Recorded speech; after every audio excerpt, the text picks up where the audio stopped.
지난 9일입니다. 터키는 시리아에 있는 쿠르드 지역을 공격하였습니다. 이 쿠르드족은 한 3천만 명, 국가가 없는 가장 많은 인구를 가진 민족입니다.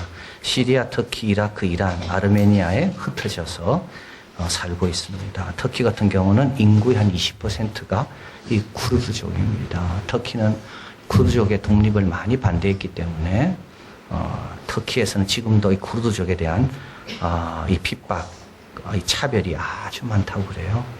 그래서 인구 20만 명이니까 20%니까 얼마나 그 많은 부분을 차지하겠습니까? 쿠르드족 교사들은 다 교사에서 면직시켜버리고, 쿠르드족이 뽑은 시장들은 다 자리에서 물러나게 하고, 또 이름도 쿠르드족 이름을 써야 되는데 그 이름도 못 쓰게 하고, 참 이런 어려움을 당하고 있는 게 쿠르드족입니다. 근데 이번에 이 터키가 이제 시리아 지역에 있는 쿠르드족을 이제 침공했는데, 이걸 통해 이제 그동안 이 쿠르드족이 서방으로부터 당했던 배신에 대해서 이제 알려지게 됐습니다. 1차 세계대전 때, 이 오스만 투르크와 대항해서 싸워야 되는데, 이때 이제 쿠르드족은 열심히 싸워준 겁니다. 그러고 나서 이제 1차 대전이 끝나면서 이제 자기들에게 독립국가를 허락해준다. 이 조약까지 다 맺었습니다. 그런데 1차 대전이 끝나고 난 다음에는 그게 무효가 되었습니다. 그래가지고 이들은 지금처럼 여러 나라에 흩어져 가지고 독일과 영국이, 영국과 프랑스가 그어놓은 그 국경, 그에서 흩어져서 지금 5개 나라에서 살고 있습니다. 1991년 이라크가 쿠웨이트를 이제 침범하게 됩니다. 그래서 이제 미국은 데저스톰이라 해가지고 이제 이때 도와주게 되고 사담 후세인을 몰아내야 되는데 쿠르드족을 사용합니다. 근데 이때 독립을 약속했는데 막상 전쟁이 벌어지고 나서 이 쿠르드족 쪽을 돕지 않았습니다. 미국이요. 그래서 수천 명의 이라크 지역에 있는 쿠르드족들이 다 죽었습니다. 2003년입니다. 미국이 이라크를 침공할 때 이들의 역시 도움을 받았습니다. 그런데 나중에 미국은 이라크 쪽 편을 들어주면서 쿠르드족이 점령한 곳을 다 내주고 원래 자리로 돌아가야 했습니다. 이번에도 마찬가지입니다. IS를 소통하는데 가장 큰 공을 세운 사람은 이 시리아의 쿠르드족입니다. 이들의 전사들입니다. 이들은 정말 의지를 갖고 싸웠습니다. 그래서 IS 전사들이 지금도 한 3, 4천 명이 이 쿠르드족 시리아 쪽에 있는 그 감옥에서 이들이 다 인질로 잡아가지고 포로로 잡아가지고 지금 관리하고 있습니다. 어느 정도냐면 여전사들까지도 나와서 싸웠습니다. 그래서 이 싸움에서 이 쿠르드족, 시리아에 있는 쿠르드족은 11,000명의 지휘관도 죽고 부하들, 아까운 생명이 다 희생됐습니다. 그래서 이제 IS가 다 점령된 겁니다. 여러분, 우리가 몇 년 전만 해도 IS 때문에 얼마나 우리가 힘들었습니까? 한국에도 IS가 와 있나 싶어가지고. 프랑스 대통령은 뭐라 이야기했습니까? 연쇄 테러가 일어나고 동시에 테러가 일어나고 파리에 이러니까 우리는 IS를 당할 수가 없다 그랬습니다. 우리 힘으로는 프랑스가 어떤 나라인데요? 우리 힘으로는 IS를 당할 수가 없다고요. 그런데 그런 IS를 이 쿠르드족이 다 소탕하고 희생하면서 그래서 지금은 조용한 겁니다.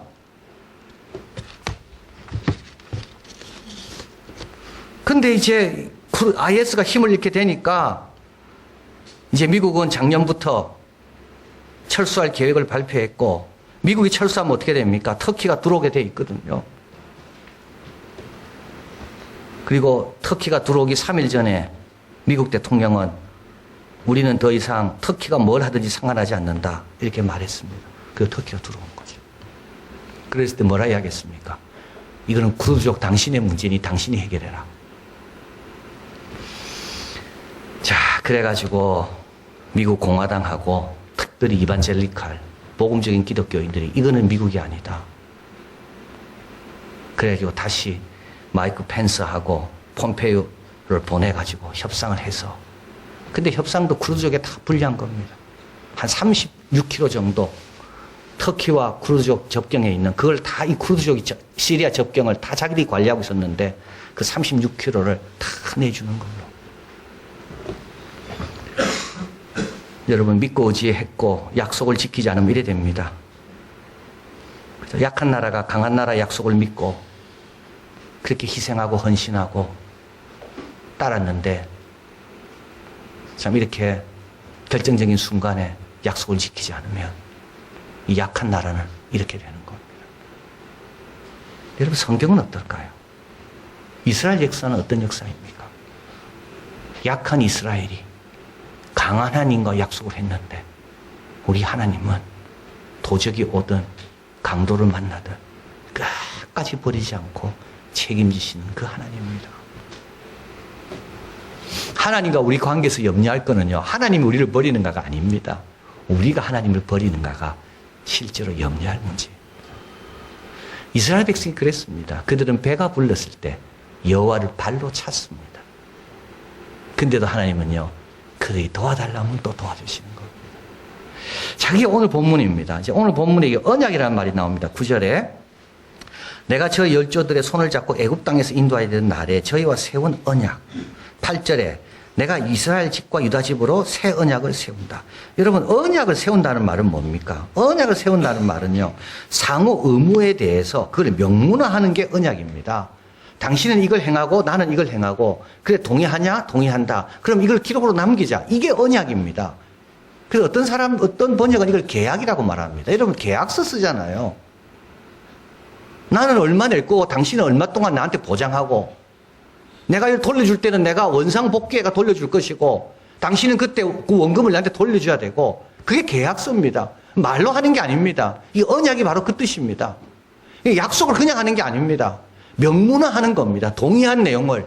그래서요, 명문화하고부터 서로 도장을 찍고부터는 서로 거기에 매이는 겁니다. 이게 언약입니다. 근데 우리 하나님은 그냥 명령만 해도 됩니다. 근데도 왜 하나님은 이스라엘 백성과 언약을 맺을까요? 언약은 우리에게 안정감을 줍니다. 여러분, 계약서를 가지면 안전합니다. 계약서 유효기간 동안에는 걱정할 게 없습니다. 계약서는 우리에게 안정감을 줍니다. 계약서 없이 그 사람 말만 믿고 들어가 보십시오. 얼마나 불안합니까? 오늘 집에 가서 계약서를 펴보세요, 한번. 안전할 겁니다. 마음에 안정감이 드는 게 계약서입니다.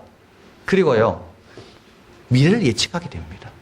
내가 몇 년 동안은 그걸 예측하면서 그 다음에 계획을 세우겠죠. 그리고 언약은 결정의 기준이 됩니다. 내가 어떻게 행동해야 될 기준은 뭡니까? 계약서입니다. 하나님께서 왜 우리에게 이 계약서, 이 언약을 맺게 하실까요? 안정감을 주려고요. 우리가 어떻게 행동해야 될 기준을 세우시려고요. 그리고요, 미래를 예측. 어떤 예측? 사자굴에 가도 풀무불에 던져도 하나님은 나를 지킬 것이라는 예측. 다 떠나도 우리 하나님은 나를 버리지 않을 것이라는 그 예측. 자, 그래서 매튜 헨리는 언약을 우리를 복주시며 복된 길로 가게 하기 위해 주시는 약속이다. 그리고 하나님의 사랑과 긍휼이 이 언약을 요구한다. 우리를 참 사랑하셔서 우리에게 안정감을 주시려고, 우리에게 좀 불안해하게 살지 말며 좀 확신 가운데 살라고, 그리고 아무렇게나 살지 말고 복된 길로 가라고. 이게 뭐라고요? 이게 언약이라는 겁니다. 성경은 언약의 책입니다. 계명은 다 언약의 내용입니다. 계명은 그냥 주신 게 아닙니다. 우리가 언약하고 받은 겁니다. 그대로 행하겠습니다. 여러분, 예수님이 영접한다는 것은 다 뭡니까? 이걸 내가 다 믿고 따르겠다는 겁니다. 우리 하나님은요, 우리에게 찾아오시면서 너 그러면 내가 너에게 천국도 약속하고 함께하는 것도 약속하고 일용할 양식도 내가 약속하고. 자, 오늘 본문은 우리에게 옛 언약이 있고 새 언약이 있다 그럽니다. 옛 언약은 7절입니다. 첫 언약은 무임하였으면, 이거는 이제 구약을 뜻하는 것이고 율법을 뜻하는 것이고 이제 십계명을 말하는 겁니다. 이제 그게 다 하나님이 주신 우리 약속들입니다. 그런데 이것은 무흠이 아니고 흠이 있다는 겁니다. 뭐에 흠이 있는가 하면 새 언약에 비하면 흠이 있다는 겁니다. 이 율법을 지키면 얻는 의가 있습니다. 그러나 믿음으로 얻는 의는 훨씬 더 귀한 의입니다. 율법으로 얻는 의는요, 교만하게 합니다. 은혜로 얻는 의는요, 훨씬 큰 의지만 우리 하나님을 찬양하게 합니다. 그래서요, 거기에 비하면, 새 언약에 비하면 옛 언약은 부족하다. 그리고 또 첫 언약은 낡아진다 했습니다. 13절. 낡고 쇠하는 것이고 없어져 가는 거다. 해가 뜨면 초는 더 이상 쓸모가 없습니다. 초가 요긴한 것입니다. 해가 없을 동안에는요. 초라도 있는 백성은 행복한 백성입니다. 모든 백성에게는 초도 없었습니다. 유대인에게만 있었습니다. 그러나 이제 해가 떴습니다. 그래서요, 그 초는 그 기능을 다한 겁니다. 새 언약의 특징이 나옵니다. 8절 한번 읽어봅니다. 저희를 허물하여 일러서되 주께서 가라사대 볼지어다 날이 이르니 내가 이스라엘 집과 유다 집으로 새 언약을 세우리라. 이제 새 것이 왔는데 이건 예수님 때문에 온 겁니다. 예수님의 중보와 예수님의 보증으로 이루어진 것이 새 언약입니다. 그런데 이 새 언약은 누구하고 맺는가? 이스라엘 집과 유다 집. 이 말은 뭐죠? 하나님의 택한 모든 사람입니다. 여기 이스라엘은 사마리아를 뜻합니다. 유대인과 사마리아는 상종하지 않았습니다. 근데 우리 하나님은 아닙니다. 태양이 떴고 이 태양빛 안에는 누구든지 다 혜택을 누릴 수가 있다. 자, 그래서 유대인과 헬라인 들어옵니다. 남자, 여자 다 들어옵니다. 자유인, 종 들어옵니다. 아이와 청년 들어옵니다. 이스라엘 선생 니고데모, 남편 5 있는 우물가의 여인 사마리아인 다 들어옵니다. 의로운 사람 아리마대 요셉 들어옵니다. 십자가에 달린 강도, 디모데 어머니 유니게 들어옵니다. 외할머니 로시도 들어옵니다. 베드로가 갇혔을 때 함께 기도하던 계집아이가 있었습니다. 로데입니다. 그도 들어옵니다. 3층에서 이렇게 사도 바울이 설교한 걸 듣다가 너무 피곤해가지고 졸음을 이기지 못해 떨어져 죽었다가 산 유두고 청년, 그 청년도 여기 들어옵니다. 우리 예수님이 다 오라 그랬거든요. 예수님이 다 오라 그랬거든요. 예수님께서 우리 대신 지시는 그 십자가와 우리의 죄값을 다 치르신 것은 어떤 죄인도 다 용서받을 수 있다. 이게 새 언약입니다. 두 번째로 새 언약은 마음에 새겨집니다. 10절 읽어봅니다. 또 주께서 가라사대 그날 후에 내가 이스라엘 집으로 세울 언약이 이것이니 내 법을 저희 생각에 두고 저희 마음에 이것을 기록하리라. 나는 저희에게 하나님이 되고 저희는 내 백성이 되리라. 여러분, 생각과 마음이 제일 중요합니다. 마음이 잘못되면 아무리 좋은 환경이 있어서요 힘듭니다. 여러분, 생각이 잘못돼 보십시오. 생각과 마음이요 우리 모든 것의 중심입니다. 이것이 건강한 사람이 건강한 사람이고 이것이 밝은 사람이 행복한 사람입니다. 근데 하나님께서 생각과 마음에 당신의 법을 두신다. 이 말은 뭐냐? 우리의 중심, 우리의 의지가 바뀌는 것.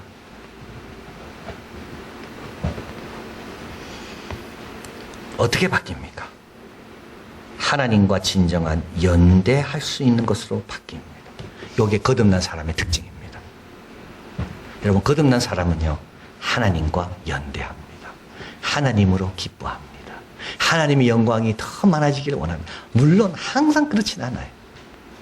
그러나 우리가 정신 차릴 때는 오늘도 하나님의 뜻이 이루어지기를, 그 뜻이 이루어질 때 기뻐하는 진정한 연대가, 이거는 변화됐다는 증거입니다. 옛 언약은요 돌비에 새겼습니다. 십계명 얼마나 귀한 겁니까? 그래서 언약궤 안에 두었습니다. 언약궤 안에는 그거밖에 없습니다. 아론의 쌍난 지팡이 하고 그 만나를 당한 항아리는 그 앞에 두었지 그 안에 둔 적이 없습니다. 그 앞에 두지 그 안에 넣지 못합니다. 그 안에는 말씀 십계명, 그래서 언약궤입니다. 그 상자가 언약궤라는 것은 언약의 말씀을 담고 있기 때문에 언약궤인 겁니다. 얼마나 귀한 겁니까? 근데 성전 무너질 때 다 잊어버렸죠. 다 뺏긴 겁니다. 더 귀한 게 뭔지 아십니까? 성부, 성자, 성령께서 우리 안에 이루신 이 마음의 변화가 더 귀한 겁니다. 이거는 새 언약으로 허락된 것이다. 자, 그리고 또 새 언약은 우리 모두가 다 그 안에서 성장할 수가 있습니다. 11절 읽어봅니다. 또 각각 자기 나라 사람과 각각 자기 형제를 가르쳐 이르기를 주를 알라 하지 아니할 것은 저희가 작은 자로부터 큰 자까지 다 나를 알미니라. 와, 여러분, 작은 자라고 무시하면 큰일 납니다. 큰 자라고 교만하면 큰일 납니다. 작은 자든 큰 자든 하나님에 대한 지식은 모두에게 평등하게 공평하게 하나님 주어주십니다. 겸손한 자에게 주시는 거지 작은 자라고 안 주는 게 아닙니다. 큰 자라고 저절로 되는 게 아닙니다. 기독교는 엘리트 종교가 아닙니다. 어떻게 베드로가 설교할 때 3,000명, 5,000명이 옵니까? 베드로는 그 당시 유명한 레토릭, 수사학을 배웠습니까? 그 당시 거리에서 토론할 때 모든 사람들이 배운 게 다 수사가 아닙니까? 어떻게 연설을 잘할까? 근데 베드로는 연설 배운 적이 없습니다. 어부였거든요. 사도 요한이 쓴 요한복음, 태초의 말씀이 이렇게 시작합니다. 사도 요한은 어부였습니다. 근데 어떻게 그 깊은 경지에 들어갑니까? 겸손하고 사랑하니까 주님이 보여주신 겁니다. 새 언약의 특징이 이겁니다. 누구든지 그리스도의 장성한 분량에 이를 수가 있습니다. 또 새 언약은 은혜와 긍휼에 기초한 언약이다. 12절 내가 저희를 불의를 긍휼히 여기고 저희 죄를 다시 기억지 않는다. 우리 예수님 때문에 그렇습니다. 우리 예수님 마지막 식사를 하시며 잔을 드시고 이렇게 말씀하셨죠. 너희를 위하여 흘리는 피, 새 언약의 피다. 그 피로 다 씻겨지는 겁니다. 그 피 안에 있기 때문에 다 하나님은 그 피만 보시기 때문에 우리를 새롭게 만나신다. 자, 그래서 그러면 어떻게 해야 됩니까? 언약 안으로 들어와야 됩니다. 여러분 예수님 영접하는 게 그 언약 안으로 들어오는 겁니다. 나 예수님 믿겠습니다. 이 말씀 그대로 받아들이겠습니다. 이게 언약을 맺는 겁니다. 새 언약을 맺는 겁니다. 여러분 또 회개해야 됩니다. 내가 이대로 지키지 못한 거 하나님 용서해 주십시오. 그리고요, 뜻을 정해야 됩니다. 이제 내 오늘부터는 주님 말씀대로 삽니다. 수많은 약속하신 것들, 기도하며 들으신다는 그런 약속들, 나도 그 약속에 신실한 파트너가 되리라 뜻을 정하는 거예요. 그리고 그 언약 안에서 나오면 안 됩니다. 앤드루 모레이는 말했습니다. 부드러운 양심과 순종하는 의지, 이것이 가장 높은 지능보다 낫다. 신앙생활할 때 누가 성장할까요? 부드러운 양심과 순종하는 의지, 이걸 가진 사람만이 성장합니다. 똑똑한 사람이 성장하는 게 아니에요. 아니 똑똑한 걸 어떻게 하나님을 알겠어요? 우리의 지능 가지고 어떻게 하나님을 알겠습니까? 하나님께서 계시로 깨닫게 하셔서 아는 거지. 여러분 마음이 좀 부드러워야 됩니다. 부드러운 마음. 그리고요, 의지가 어느 쪽으로 향하고 있습니까? 내 의지는 나는 순종을 향해서 내 의지가 있어야 됩니다. 그리고 언약으로 초대해야 됩니다. 아직도 많이 비어 있습니다. 그래서 우리 왕이 보내잖아요. 자꾸 보내서 더 채우라고, 더 채우라고.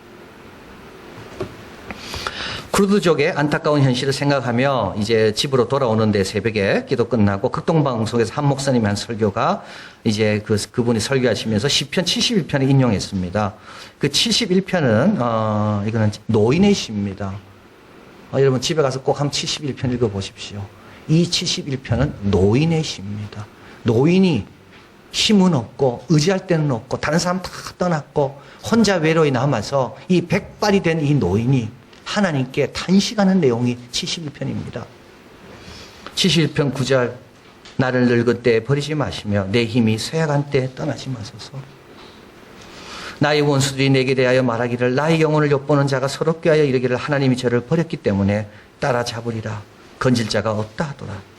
하나님이여 나를 멀리 마소서. 나의 하나님이여 속히 나를 도우소서. 자, 19절에 이러다가 찬양으로 바뀌게 됩니다. 이거 봅니다. 하나님이여 주께서 대사를 행하셨사오니 누가 주와 같으니까. 여러분 주님밖에 없습니다. 마지막 순간까지, 마지막 호흡이 멈출 때까지 나를 내 곁에 서서 끝까지 책임지시고 그분 약속하신 대로 그 나라로 안내하시는 분은 우리 주님밖에 없습니다. 대사를 행하셨다 그랬잖아요. 많은 사람들은 노인 무시할 겁니다. 많은 사람, 힘없는 사람 무시할 겁니다. 그런데요, 아닙니다. 그 옆에 누가 있나요? 우리 하나님이 계시거든요. 이 하나님 여러분 감사하시고요. 이 하나님 믿고 담대하시고요. 그리고 이 하나님이 우리에게 기준으로 정해놓으신 거, 예측 가능하게 주신 거, 이 하나님이 긍휼과 자비로 우리에게 보여주신 거, 안정감을 갖게 하신 거, 그 말씀 안에 늘 거하는 우리가 되길 바랍니다. 사랑하는 하나님 감사합니다. 참 부족합니다. 기준이 없으면 흔들리는 자들입니다. 약속하고도 얼마나 많이 어기는 자들입니까? 그런데도 주님 앞에 나오면 기억도 하지 아니하시고 우리를 다시 축복하시며 언약의 백성으로 자녀로 우리의 마음과 생각을 또 새롭게 고쳐주십니다. 이 귀한 하나님 놓지 않게 하시고 우리는 백발이 되든 노인이 되든 힘이 쇠약하든 염려하거나 두려워하지 않습니다. 우리 하나님이 함께 하시고 그때 또 때를 따라 돕는 은혜가 있을 것이고 그때 시절을 쫓아 맺는 열매가 있기 때문에 더 담대하게 더 찬양하며 더 주님 붙들고 부드러운 양심과 순종하지 않은 의지를 가지고 늘 주님 곁에 붙어있는, 그래서 주님이 원하시는 그런 약속의 열매를 보며 사는 우리들이 다 되게 하여 주시옵소서. 예수 그리스도 이름으로 기도하옵나이다. 아멘.